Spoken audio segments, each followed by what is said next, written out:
Last time I played Medal of Honor, it was back in the early 2000s on PlayStation 1. I don't really remember much, but what I do remember was, well, it was certainly nothing like this second game in the reboot of the series, Medal of Honor Warfighter. As far as I can tell, this game does absolutely nothing to deserve the Medal of Honor part of its name. Apart from being a first-person shooter, it shares no similarities whatsoever with its predecessor. Never mind though, I'm sure it will be a great game in its own right, regardless of the cynically attempted brand recognition strategies. Right? Well, we're about to find out. First up, single player. The story is apparently a continuation of that in 2010's Medal of Honor, which while I did hear a lot about, I didn't play. To be honest though, I don't think it would have helped my comprehension of the story. The premise is fairly simple, albeit rather cliched and overused. A terrorist organization has got hold of a ton of high-powered explosives, have already used them in a few locations around the world, are planning on using them more, and you, as a number of team members of a Tier 1 operations group, have to stop them. That's not all though. In an attempt to inject some kind of character into these copy-pasted cookie-cutter soldiers, there are a few nicely presented domestic cutscenes which detail the marital troubles of Preacher, who as a special ops type guy has to spend a lot of time away from home, and his waifu's getting a bit annoyed. That really is about as deep as it goes, unfortunately. While Warfighter tries to make allusions to the difficulties of life on the battlefield and the effects it can have on soldiers in their personal lives, the story just doesn't cut it. While the cutscenes, of which there are plenty, suggest we should pity the operatives we have control over, we spend most of the game mowing down hundreds and hundreds of men who are fighting for something they believe in. I'm not supporting terrorism or anything like that, it's just that when a dude's near tearing up over his wife's loneliness, but mercilessly shooting someone in the face 5 minutes later, it doesn't really portray the sense of character I think Danger Close, the developer, were going for. As well as being flawed in its premise, the story is pretty poorly presented. The character controlled by the player changes between a selection of 2 or 3 almost every chapter, and is constantly jumping between timelines. While this does lead to a pretty cool thing at the end, which I probably shouldn't reveal because spoilers, for the most part it just makes the story somewhat difficult to comprehend, and meant I found it impossible to develop any sort of bond with the character I was controlling.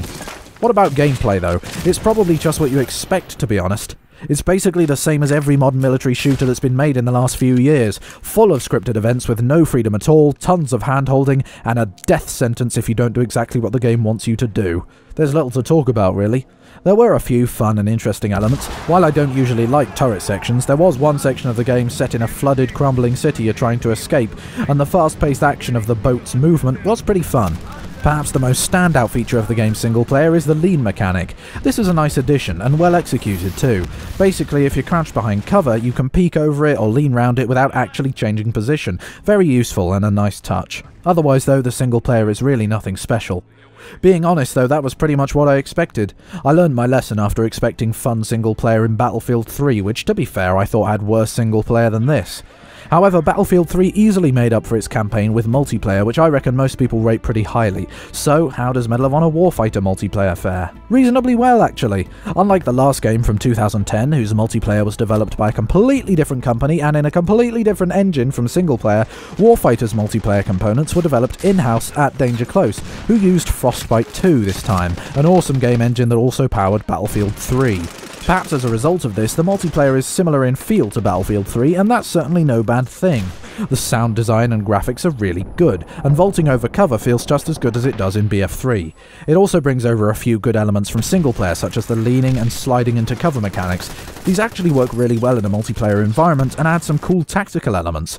Being able to lean round a corner to check for enemies without shifting position and fire at them before they'd seen me was fun, and being able to peek over the top of low cover without actually standing up just makes so much sense I'm surprised it hasn't been done before. You're not actually invisible while leaning, of course, there's just less of you exposed. The selection of game modes is fairly standard. You've got Hotspot, which revolves around attacking or defending 5 caches of the previously mentioned PETN explosive, and basically involves one team trying to place a bomb and the other trying to defuse it. There's also Sector Control, which is basically capture the flag, and of course Team Deathmatch.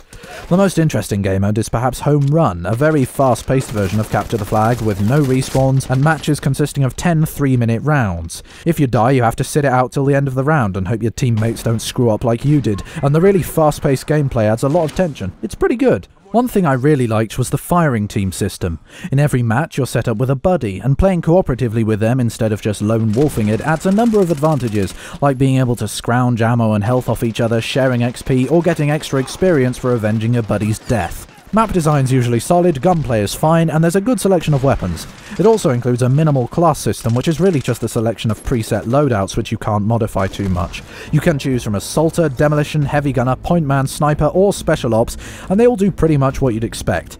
The level of gun customization is nice. Most all aspects of every weapon can be changed, from stock to muzzle to optics to receiver, and you unlock parts as you go. Leveling up and unlocking new weapon parts seems to take a very long time though, and if you're trying to get to one specific part it might take you a while as the upgrades you get seemed kinda random. As you may or may not know, we review PC games, and PC game reviews should include some talk about the technical stuff. So, Warfighter uses Frostbite 2 throughout, which is on the whole a pretty nice engine. It performed reasonably well on my aging GTX 460, yes I know, I'm gonna upgrade soon, and overall looked pretty good. Textures sometimes take a little while to pop in at the correct resolution, but when they do they look good too, as do most other elements of the game's visuals. A few areas looked a little rough around the edges, and there were definitely imperfections, but overall it's graphically fairly nice. It's got a nicely customizable selection of graphics options, but no FOV slider, which is a real shame, especially as it seemed to be locked at around 70, which just isn't enough. I generally set my FOV to around 100 wherever possible, and having it locked at 70 was frustrating and felt quite uncomfortable. Overall though, a fairly good PC version. So, Warfighter, is it any good? Well yeah, kinda. Its single player isn't worth paying any money for, to be honest, but while its multiplayer doesn't add much in terms of innovation, it's still really fun.